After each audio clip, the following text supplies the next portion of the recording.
I started off as an actor by accident. I decided I wanted to carry on being a student and got into RADA. And it was halfway through RADA, going down the stairs one day, I thought, I quite like this game, dressing up and pretending to be somebody else. And as long as I can bear any responsibility financially particularly that I might have to do, I'll stick at it.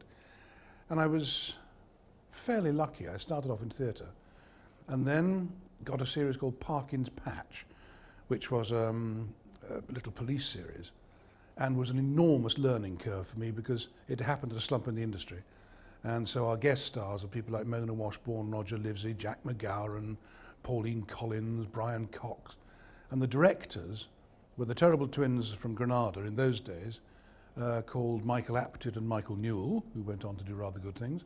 And the other one who also went on to do rather good things was Stephen Frears. So it was a fantastic learning curve. After that, I then did various television plays, including a one called Stocker's Copper, which got Best Play, and I was nominated for BAFTA and all sorts of things. And then, sometime after that, and I worked with Jimmy Gatwood a couple of times, who was, of course, the producer of Star Maidens. And I think it was probably Jimmy Gatwood. I mean, I don't actually know how I got the part. In those days, unlike now, you didn't actually go for interviews and queue up with a long line of people to go in one by one. You were asked to do something.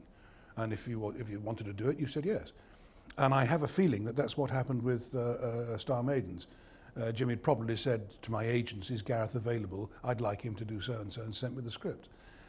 It coincided with a series of, BBC used to do what they call a pilot series, which was 3 or 4 different one-off plays. And those that were successful with the public would go on to do a series. And I'd done one of these, and just before I was asked to do Star Maidens, I was also asked to do this television series, BBC. I'd had a little bit of a rough time, a few months out of work, and because it was ITV, the money for Star Maidens was an awful lot better than it was for this BBC television series. I can't actually remember whether it was Poldark. I think it was Poldark. So anyway, I took the Star Maidens, which of course ran for 13. I fear to think how many Poldark ran for. I mean, I know it would have been an awful lot more money to do Poldark. But there you go. I mean, it's just one of those things. You make those decisions and they're not always right. But that roughly was my career up to that point. Oh, plus, of course, doing quite a lot of theatre.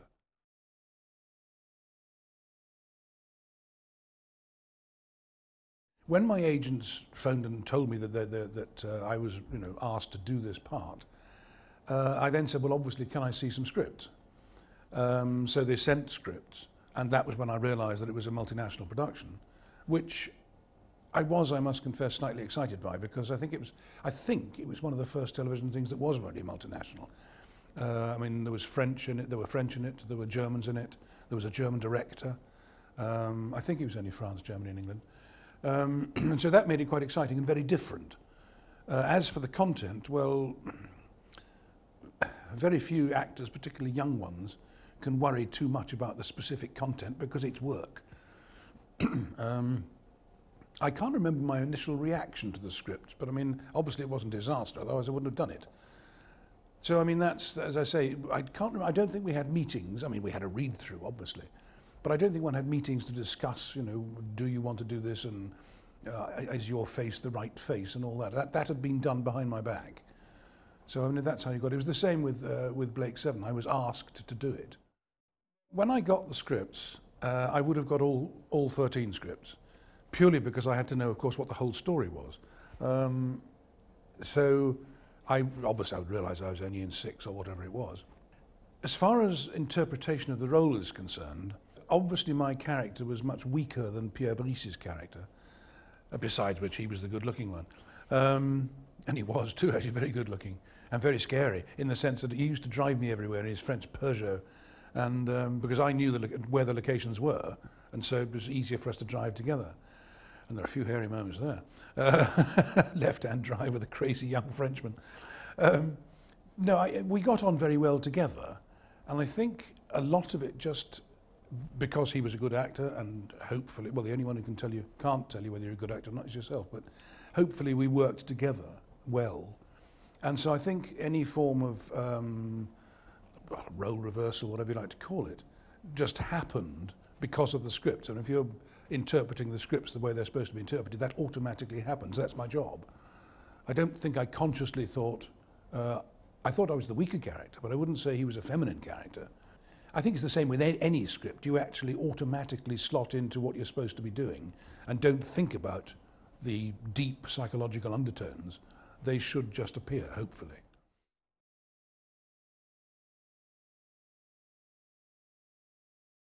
Pierre and I got on very well. I mean, he, I think, had been told that I'd done quite a lot of work. And he told me what work he'd done. And I gradually found out from the rest of the cast, Christiane Kruger, who was Hardy Kruger's daughter, and various others, how big he was in Germany. Because, I mean, I wouldn't know that unless I'd been told, because I don't watch much television in Germany. But I mean, Hardy Kruger's daughter, Christiane Kruger, was also quite a big name. And also Christian Quadflieg was actually quite big in Germany. Pierre, I believe, was also fairly big in France, because I think he'd done a couple of films by then.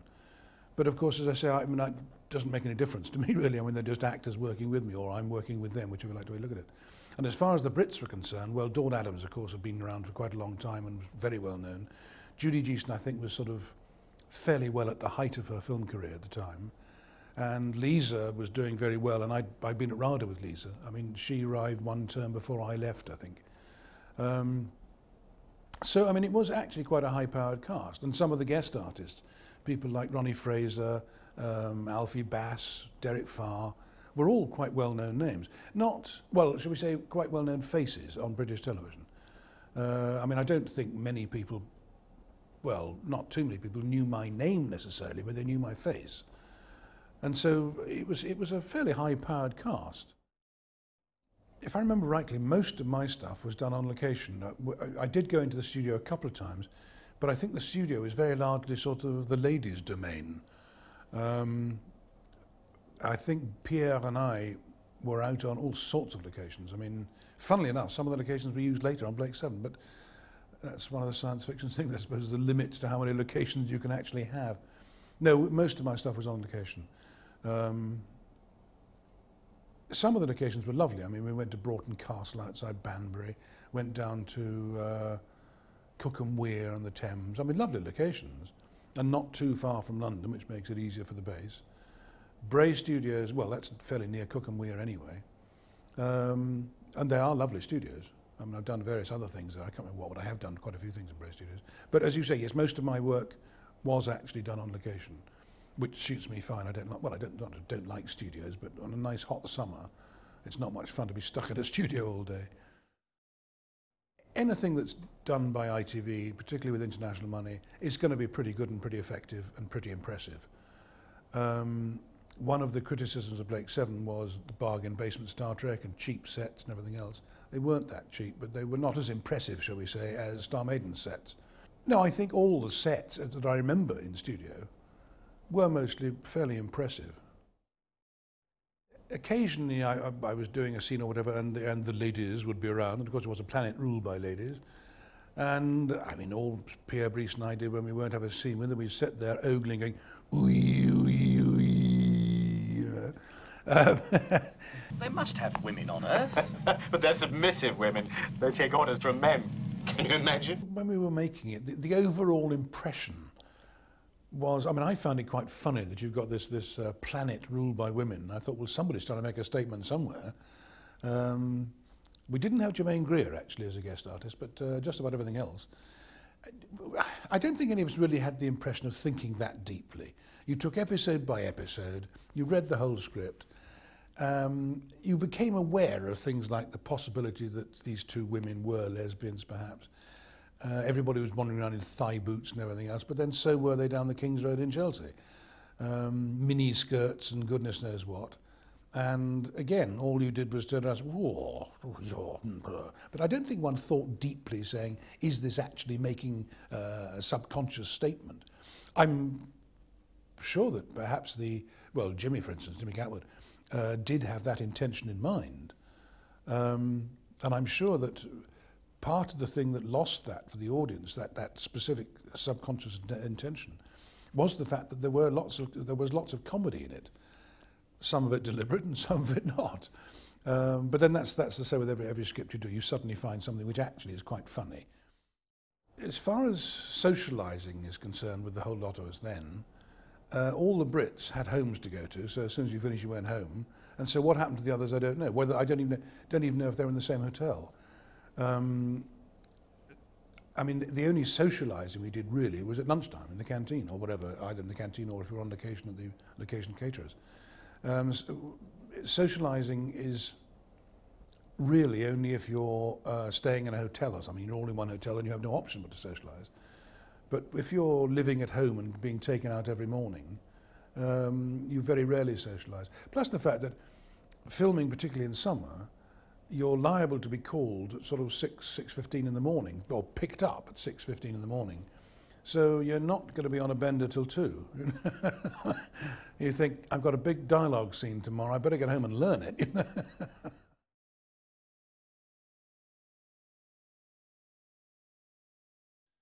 I can't remember how the whole thing started. We were in the studio most of the time. Yes, it was called Escape to Paradise, wasn't it? No, I really can't remember. It's the first time I worked with Pierre, so I think I was probably almost more conscious of working with him than actually the content, if you see what I mean, the overall story, because the first time you work with somebody, and particularly somebody who is not even English, although his English was extremely good, you're more concerned as to finding out the way he works, because it's much easier for me in my own country to give to him than it is for him to give to me. Earth? Earthship. Where the stories are true, men rule their own world. Oh, such a planet must be paradise. Paradise. So the second episode, Nemesis. Remember very little about it except car chases with no drivers, stuntmen frantically sitting under the thing, they're controlling the brakes and everything else, can't see where they're going, which is always exciting to watch because it doesn't involve us, so we sit and watch these shots. We filmed in a wood. It was the same wood, I can't remember what it was called. I keep wanting to say Black Forest, but it's not. We filmed there in Blake 7 as well. Then we go to a farmhouse and see this woman. And one thing I do remember about this episode is running away with Pierre and having to jump on a trampoline to clear a wall because of these supernatural powers we had. And we did one take and I think I fell over, or Pierre fell over or something on the wrong side of the wall. So we went again and I hit the trampoline, sailed over wonderfully, and at the peak of the sort of sail, I suddenly went and I thought, oh my God, that's my trousers. To breakfast time, just split. I thought, we'll have to do that again. They didn't, because of course the shot was front on, so they didn't see that I'd split my trousers. We did that take and then they changed my trousers. Oh, no, they sewed them up actually. I said, I'm not having you sewing up whilst I'm wearing them. So I had to take them off and spend ages whilst they sewed them up again. I always remember that. I think Pierre got away with it actually, he didn't split his trousers. They must have been very tight because I was slim then. Not bad. Drive wheels are under direct control from the master drive computer, steering wheel from the sensor. Where do we go from here? As far as we can from those women. And after that, episode 3, Nightmare Cannon, I think it was called. If I remember rightly, we filmed that in Broughton Castle, which is just outside Banbury. Wonderful, wonderful old castle, still inhabited by Lord and Lady Sea and Seal, with a beautiful moat. And Alfie Bass was supposed to be the gatekeeper. Well, I'd worshipped Alfie Bass since the days of Bootsy and Snudge. I'm very pleased to say I worked with Bill Fraser in another series. And it was a boiling hot day again. And come lunchtime, we thought to ourselves, well, why don't we sort of have a swim or a paddle in the moat? That'd be quite nice, wouldn't it? And Lord Say and Seal said, I wouldn't do that if I were you. It's full of pike. So we didn't. And I said to Alfie Bass later on, I said, why not? I mean, what difference does pike make? They're not going to. Did he say pike or piranha? I mean, you know, pike are not going to go for human beings. Anyway, we didn't paddle in the moat. That was an episode which I worked with 2 actors that I'd worked with before and got on very well with, Graham Crowden and Ronnie Hines. I can't remember what I'd worked them on, to be honest. But so there was sort of a group of us who got on awfully well together. And of course, I mean, Broughton Castle is the most fantastic location, especially in the sun. I do remember I had to freeze Alfie Bass and pick him up and carry him out. Thank goodness he was quite a small man, and I was a lot fitter and younger than I am now, and was able to do so. Not for too many takes, but for 2 or 3 anyway.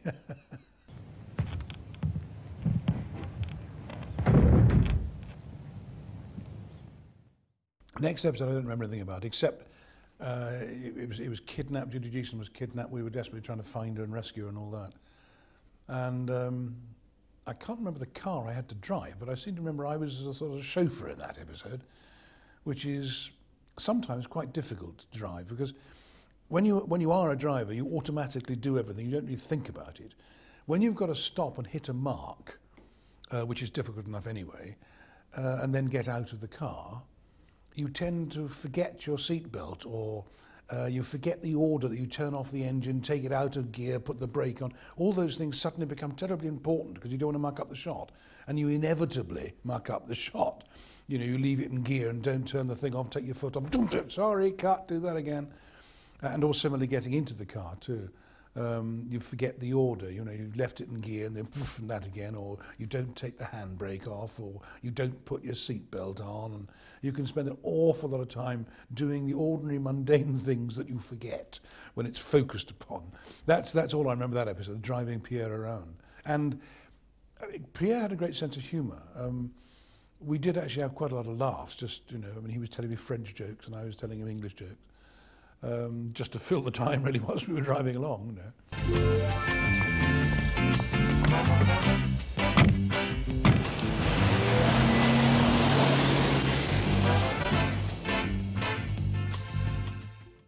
Again, it's misty in my memory, filming in a housing estate somewhere, which wasn't completed, which didn't really help either, because they were probably trying to carry on building whilst we were filming. The guest artist was Ronnie Fraser. As Keppel, and 2 of the Medusan guns had been stolen. I can't remember what happened to them all. I do remember, that was also the one, or one of the ones that was directed by the German director Wolfgang Storisch, that's right. That's one of our guests. You'll be in trouble over that. And my lasting memory of that episode is at the end of it, Ronnie Fraser gets one of these big guns and points it, I think, at me. And there was no dialogue. And the director, through an interpreter, explained to Ronnie, would he say a line as he points his gun at me? I'm sure it was cut out, but so we do the scene and Ronnie points the gun at me and he says, "This will bring tears to your eyes on a Saturday night." And I thought, that's never going to stay in. The director actually kept it in for the initially because he didn't realise what it meant. But I'm quite sure it went on the cutting room floor. You must understand these are female weapons. They can be temperamental. Oh, yes. There were 2 German actresses who were feminists, I believe, in the early 1970s. I wouldn't have done it if I'd known. I mean, it went out before 9 o'clock. You can't have that. I mean, changing the subject, I mean, Blake 7, for instance, was only 2 or 3 years later. And in the first episode of Blake 7, there was a fake trial. I was set up as a child molester. And when it was sold to America, it was about 3 or 4 years before they'd show that episode. They just wouldn't show it. No, can't have anything like that. We shall make Earth into another Medusa. Another Medusa? Oh, absolutely disgusting. Oh, avert your eyes.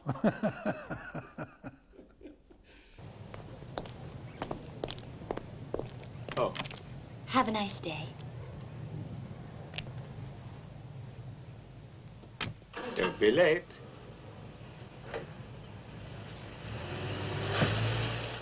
Towards the end of the series, I can't remember exactly what number episode it was, we did an episode called Hideout, which Pierre either wasn't in or was in very, very short time. And I was sort of rescued and looked after by an Earth woman called Rose, played by Connie Collins, I think. The object of this episode, I think, largely, was to really distinguish the difference between Earth women and the Medusans, and also to present me with a dilemma as Shem, as to how to handle this. I mean, I've spent my entire life subservient, and here was a woman who wanted to make my breakfast and, you know, re-dye my white streak in my hair and things like that, you know, which was fun. My real lasting memory of this episode, actually, is Rose was supposed to be on the river somewhere, and she was drifting towards a weir, And I was supposed to come running along the bank, dive in, go and rescue us, because of the supernatural powers, stop the boat going over the weir, and that's fine.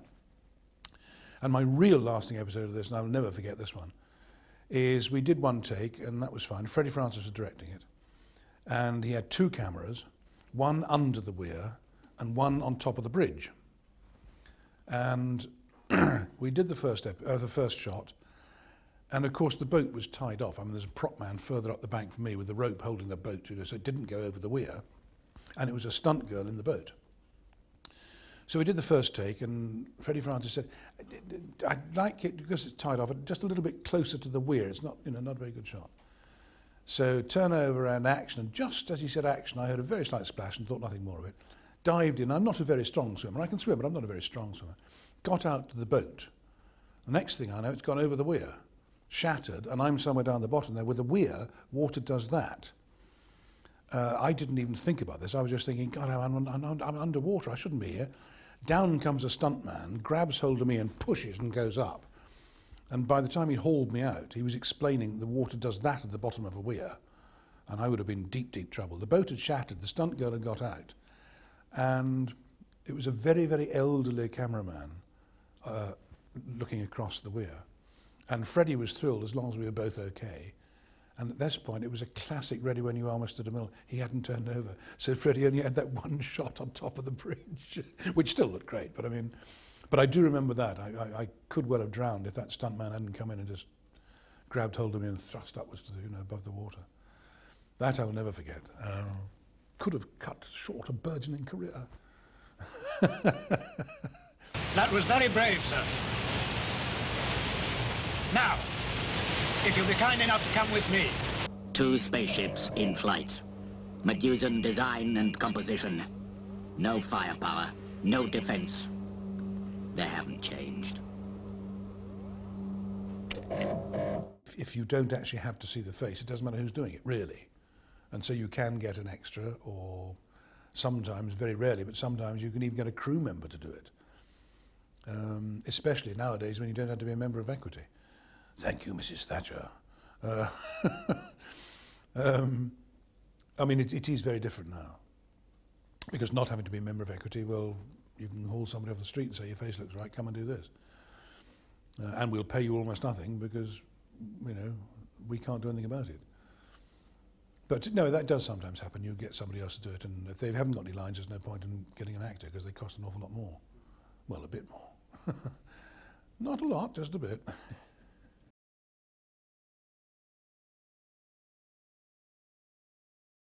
When we started, there was no suggestion there might be a second series. Normally, or usually, shall we say, if you're doing a series like this, certainly now, they would do what they call an option contract, which means you've got to do the first series, obviously. Then they have you under option, it's a one-way option, mind you, for a second series. I mean, like the thing I'm doing now, Distant Shores, they had us, or some of us, under option for the second. But at the time then, I don't think there was ever any suspicion on the set. I mean, I suppose some people might have said, well, yeah, it would be great if we went to a second series, isn't it? But there was no question of discussing that with actors or anything. The danger with that, of course, is that if the company decides to go for a second series, can they get the same cast unless they put you under option contract? But I don't remember ever having thought, oh, there will be a second series or there may be a second series. If there had been, somebody mentioned the fact there might have been Canadian money involved and do it in Canada. If that had been the case, I think they would have maybe kept the storyline, the vague idea of the planet ruled by women, etc. But I think they would have almost totally recast everything else. Because if they'd done it in Canada, they wouldn't have been bothering about Britain. They would have gone very, very much for the American market, big American market. And so I think all of us lot would have been recast. But I don't remember ever hearing of a possibility of a second series.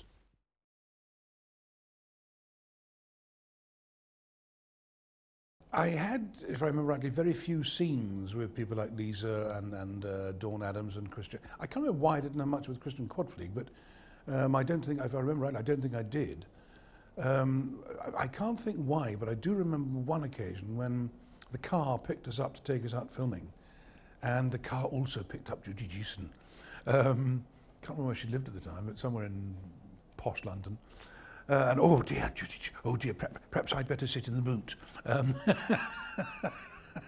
But I worked very little with those people because it was two, or not separate halves, but very nearly. I mean, there was us outside and them nearly always in the studio. I mean, I think Dawn and Lisa and Christiana very rarely came out onto location.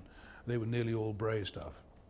So my memories of them are very few and far between, really, because I seem to remember, I must have been working with Christiana Kruger, because one of the conversations, which I found very interesting, nothing to do, well, not nothing to do with Star Maidens, was that she was absolutely amazed, as were nearly all the foreign actors, that British actors had no idea what we were going to do next.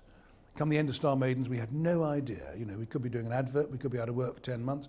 All of the foreign actors, French and the Germans, knew what they were doing for about 2 years. And this was the thing they just couldn't understand. How can you live like that? And we said, well, that's the nature of our business over here. So I must have been working with doing a scene with Christiana then, because she was the one who kept on saying, how can you do that? You know, and my father knows what he's doing for about 5 years, you know. And I said, well, the only people over here who know things like that are opera singers. Working with people like Judy Geeson and Derek Farr is great fun. Derek was a very experienced television and theatre actor.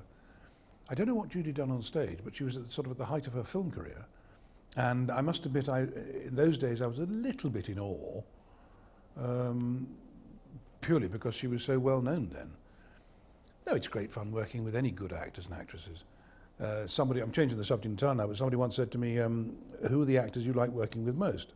Some time ago now, a press man. And I said to him, well, I'll name a few names, but you probably don't know who they are. And he said, well, who? And I said, Freddie Jones, Ian Holm, people like that, Mike Gambon. And he said, well, why do you say those people? And I said, well, they're the people that make me better. And he said, what do you mean? I said, well, it's like playing table tennis against the world champion. I'm going to lose, but by God, I'll never play better table tennis. And people like that make you better. And I'm not saying Judy and Derek made me better, but certainly they make you keep your socks up. You know, you can't relax and just sort of, you know, play around. I don't think I ever thought of Star Maidens when I was doing Blake 7 or when I was asked to do Blake 7. I don't think I've ever put together 2 and 2 with other things. You know, if I've done something and then out of that has come something else. It doesn't occur to me, really. It's each individual job I take as sacrosanct. That's it. That's what I have to focus my concentration on and become whatever the character is. And so I don't think of previous stuff. There's a wonderful story with an actor called Freddie Jones, and he and myself and Windsor Davis were recording for audio under Milkwood with every actor who was Welsh and Tony Hopkins and everybody else. And the three of us finished recording at 3 o'clock on a very hot May afternoon in Oxford Street in the days when pubs closed at 3. And the three of us went, and Freddie said, the ML Club. So we found this little drinking club around the back of Portman Square. And we had a few jars, you know, no, not too many, but a few. And we bought another round, and Freddie picked up his glass and he went, the first today. I said, what do you mean the first today, Freddie? You just had 3 pints. Yes, I know, Gareth, but I never like looking back. I thought, what a great line for a drinker.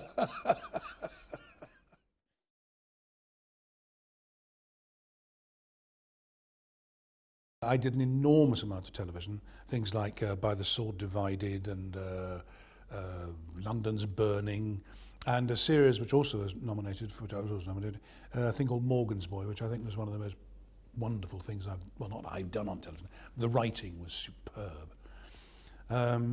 Mind you, it did beg a question. At the end of it, the character, Welsh hill farmer, shoots his dog and shoots himself. And it was the very last shot. And you know, the series was very successful, all filmed down in South Wales in the Brecon Beacons. And I was driving through there about 3 months later after it had been shown. And I went to the local pub where I used to go at lunchtime, I can't think why. And the landlord knew me and whatever. And he said, oh, Gareth, great to see you. Oh, fantastic. Oh, hey, Morgan's Boy, you know, I've got him well, yeah. He said, do you remember old Tom? He used to sit over in the corner.